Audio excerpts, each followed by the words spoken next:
सरदार लतीफ़ खोसा साहब की ज़िंदगी का सबसे गमगीन लम्हा?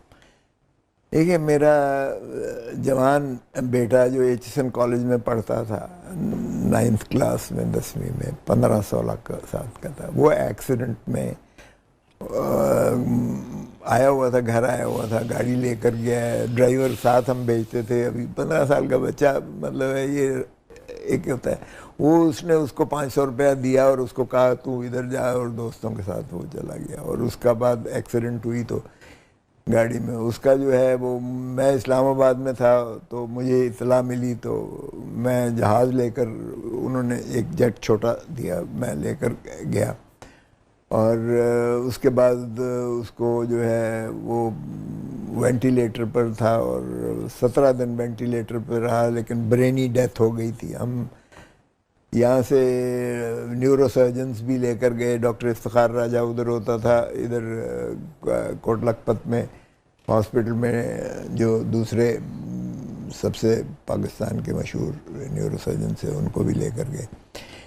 लेकिन इस तमाम के बावजूद उन्होंने कहा जी ब्रेनी डेथ तो हो चुकी है, अब आप इसको अजियत दे रहे हैं जो मज़ीद इसको कर रहे हैं।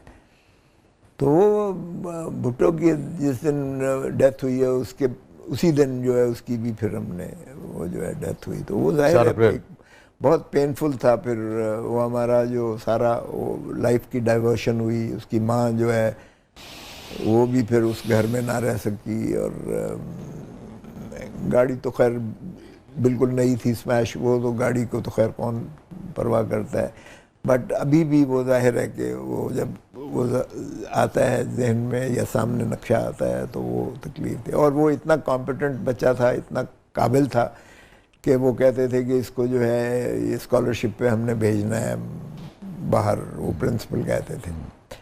इसलिए नहीं कि मेरी असर की वजह से, बल्कि वो खुद आपके बड़े साहबजादे भी अपने कॉम्पिटेंस था। तो वो अनफॉर्चुनेटली उसकी वो एक जाहिर है कि बाहर का अब वो it's very difficult and painful के उसको, but life has to go on and one should move on and I have moved on. अल्लाह ताला आपको सब्र जमील अता फरमाए। और वो तो बच्चा था मगर फिर भी उसके दर्जात हर हवाले से बुलंद करे, आपकी फैमिली को इस दुख को सहने का हौसला दे।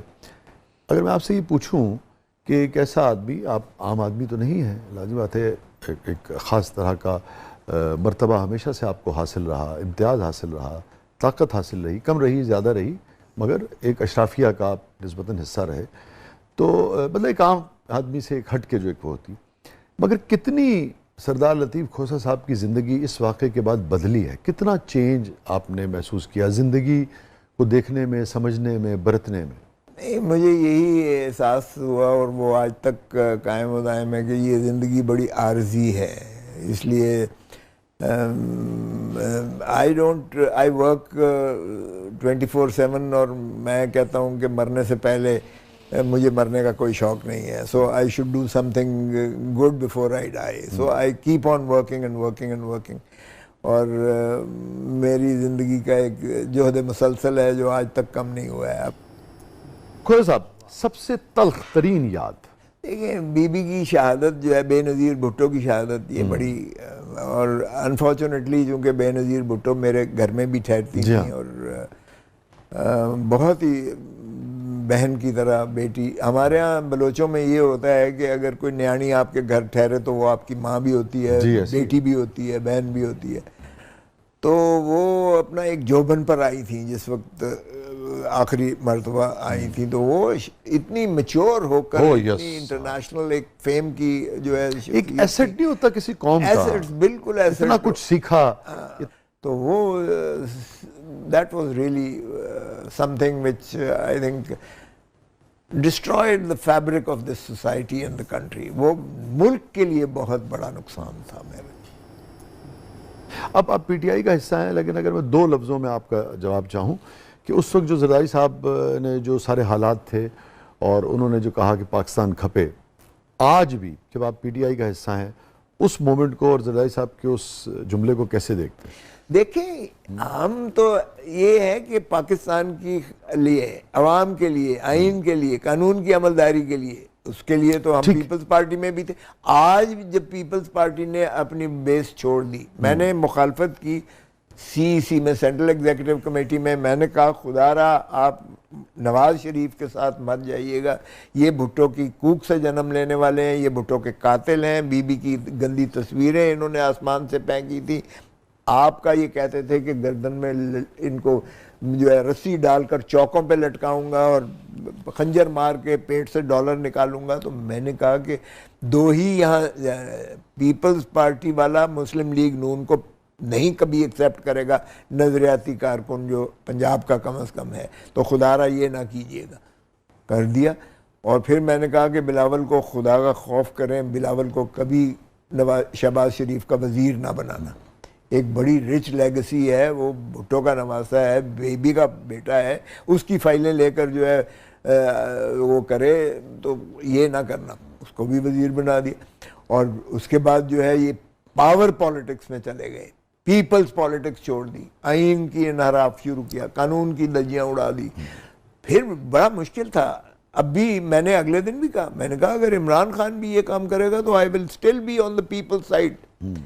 मैं अवाम के साथ, मैं पाकिस्तान के साथ खड़ा हूँगा। सरदार साहब ये फरमाइए, आपकी ज़िंदगी का सबसे हैप्पीएस्ट मोमेंट? वो तुम्हें देख कर जो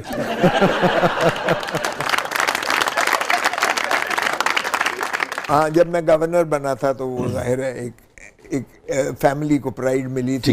ला महला मुझे पाकिस्तान का दूसरा बड़ा ओहदा था, सदर पाकिस्तान के बाद गवर्नर पंजाब होना एक बहुत बड़ा एजाज़ था। यकीनन वो अल्लाह का, उसने आपको एक अलग से एक खुशी जो है। हाँ। ये फरमाइए सबसे मेमोरेबल मोमेंट आपकी ज़िंदगी? वो खुश था, मेमोरेबल नहीं था। वो तेरे साथ मुलाकात हो गई हमारे प्रोग्राम में आके हमें खुशियाँ बताइए ना, जो ज़िंदगी में सबसे ज़्यादा ये याद रहता हो कभी कभी। आई थिंक ये जो आपके जो स्पेशल मोमेंट्स होते हैं, I think you should devote those moments for your family. Family को जो है वो जब आप फैमिली का गेट टुगेदर करते हैं तो मेरे ख्याल में ये जो कीमती लम्हात हैं आपकी ज़िंदगी के, आपको अपने फैमिली को देने चाहिए। आप ऐसे रोमांटिक हैं? रोमांटिक कौन नहीं होता है, मुझे बताओ, कौन रोमांटिक नहीं है? वाह, होना चाहिए, क्यों नहीं होना चाहिए? कभी आपने बेगम साहबा को होता ना, कभी अब उम्र के इस हिस्से में कभी आदमी उनके लिए कुछ गुनगुना देता है। देखो उम्र का मुझे ताना ना देना गुनगुनाना तो बिल्कुल होता ही है। बाथरूम सिंगिंग कौन नहीं करता है? क्या आपने आखिरी मर्तबा बेगम साहबा के लिए क्या गुनगुनाया? क्या बात है, क्या बात है। अभी आजकल फूल बहुत आ रहे हैं। वाह। गुलों में रंग भरे बादे नो बहार चले, गुलों में रंग भरे बादे नो बहार चले, चले भी आओ के गुलशन का कारोबार चले।